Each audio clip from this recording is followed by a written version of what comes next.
নমস্কার, আমি রিতার লাইফস্টাইলে সবাইকে স্বাগত। কালকে ঝড়ে আম পড়ে গেছে, এই জন্য এই আমগুলো দাদা মানে বাদার ইল, কিন্তু ওনাকে আমি বাদার ইল মনে করি না, এলডাই বাদারের মতোই মনে করি। হ্যাঁ, এই যে আমগুলো পড়ে গেছিলো, দিয়ে গেছেন, ওইগুলো আচার করবো, যে কেটে নিয়েছি। আর আচার যখন করব তখন শেয়ার করব। এটা এখন নুন, এটা ধুয়ে নুন হলুদ একটু সামান্য মাখিয়ে ছাদে দিয়ে আসবো, জলটা ঝরে যাবে, বিকালবেলা আচারটা করব। নুন হলুদটা আমি মাখিয়ে নিচ্ছি। আবার উচ্চ মাধ্যমিকের রেজাল্ট বেরিয়েছে, মাধ্যমিকে পড়েছে, কিন্তু স্যারকে মনে রেখেছে, রেজাল্ট দেখাতে হয়েছে। একবার যাব, দেখি ওর সঙ্গে কথা বলবো, ভালো লাগে। ওর নাম আবির সিংহ রায়। আবির সিংহ রায় উচ্চ মাধ্যমিকে ফার্স্ট হয়েছে, কমার্সে উচ্চ মাধ্যমিকে ফার্স্ট হয়েছে। স্যার তো 9-10 পড়ায়, মাধ্যমিক পর্যন্ত, 11-12 পড়ায় না, কিন্তু তাও স্যারকে মনে রেখেছে, স্যারের প্রতি ভালোবাসা খুব। ওই জন্য উচ্চ মাধ্যমিকে বের হতেই আবার এসেছে ছুটে স্যারের কাছে, স্যারের সঙ্গে দেখা করতে, সঙ্গে মিষ্টির প্যাকেট। আমিও একটু মিষ্টি খাওয়া। হ্যাঁ, তুমি বলো। কমার্স বিভাগে 12-এ ফার্স্ট হয়েছে এবং নাম্বারটা যে 451। আমিরের মুখে শুনি। হ্যাঁ, আমি তো 9 থেকে 10 স্যারের কাছ থেকেই আমি পড়েছি, স্যারের অঙ্ক আর ফিজিক্যাল সায়েন্স। আর স্যারের তো কোনো কথা হবে না, আমরা মাধ্যমিকে আমি অত ভালো ছিলাম না, মোটামুটি মাধ্যমিকে ওই 568 পেয়েছিলাম। এবার স্যার তো মানে আমাদের হরিপাল কে সব জায়গাতেই এই অঙ্ক আর ভৌত বিজ্ঞান, অরুণবাবু সব জায়গায় নাম, একটা নাম অরুণবাবু বলে সবাই চেনে। এবার স্যারের সঙ্গে সম্পর্ক অনেক দিনে ভালো সম্পর্ক স্যারের।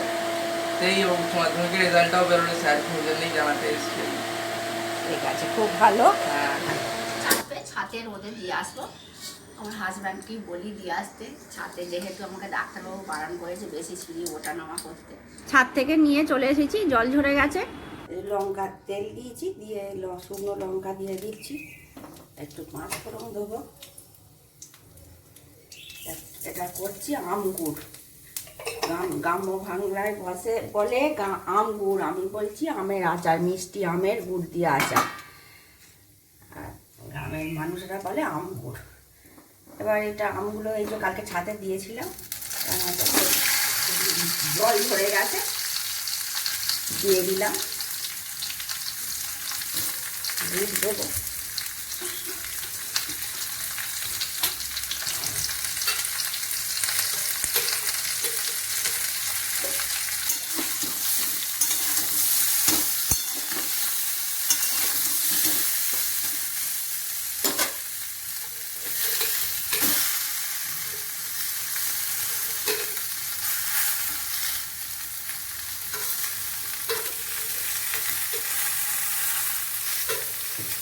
গুড়ের কৌটোটা ধুয়ে দিয়েছে, এটা বেশি টক আম নয়। এবার একটু সামান্য জল দিয়ে দিচ্ছি,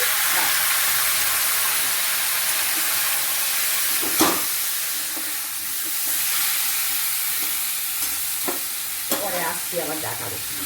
এরকম হয়েছে, আর একটু ফুটবে, তারপরে নামাবো, আমি হয়নি, আর একটু হবে। এটা নামিয়ে নিয়েছি, আমি শুকনো করেছি, এটা আমার মায়ের কাছ থেকে শেখা। আর আপনাদের যদি ভালো লাগে লাইক, কমেন্ট, শেয়ার ও সাবস্ক্রাইব করবেন। এবার দেখিয়ে দিচ্ছি, এটা আমি রোদে দেবো না, এটা আমি ফ্রিজে রাখবো, সেই জন্য একটু ভাজা মশলা করেছি। ভাজা মশলা বলতে কি, ধনে, জিরে আর মৌরি দিয়ে একটু শুকনো খোলায় ভেজে মিক্সিতে আমি পেস্ট করে নিয়েছি, এটা দেবো। আর আপনারা যদি মানে ফ্রিজ ছাড়া সংরক্ষণ করতে চান, তাহলে একটু জলের মতো মানে একটু কাই রেখে ফ্রিজে রোদে ছাতে রোদে দেবেন, দিয়ে তারপরে একটু শুকনো হয়ে গেলে, মাখা হয়ে গেলে, সেটা নিয়ে এসে এই ভাজা মশলাটা দিয়ে এমনি জারে সংরক্ষণ করবেন, এমনি জারে সংরক্ষণ করবেন। মানে কাঁচের জার হলে ভালো হয়, প্লাস্টিকের জারেও রাখতে পারেন। আর এটা থাকবে অনেক দিন, বছরখানেক তো থাকবেই। আগে তো আমার মা ওরকম করেই করতো, মায়ের কাছ থেকেই শেখা এটা। আর আমি এটা দিয়ে দিচ্ছি, ভাজা মশলাটা এতটা লাগবে না, দিয়ে দিচ্ছি। মশলা অন্য সবেতেই কাজে লাগে। দিয়ে আমি এটা জারে ঢেলে নেবো, দিয়ে জারের উপরে ঢাকনা দিয়ে এঁটে রেখে দেবো, তাহলে এই সেন্টটা চলে যাবে না ভাজা মশলা। এই ভিডিওটা এখানেই শেষ করছি। আপনারা ভালো থাকবেন, সুস্থ থাকবেন, দেখা হচ্ছে পরবর্তী ভিডিওতে।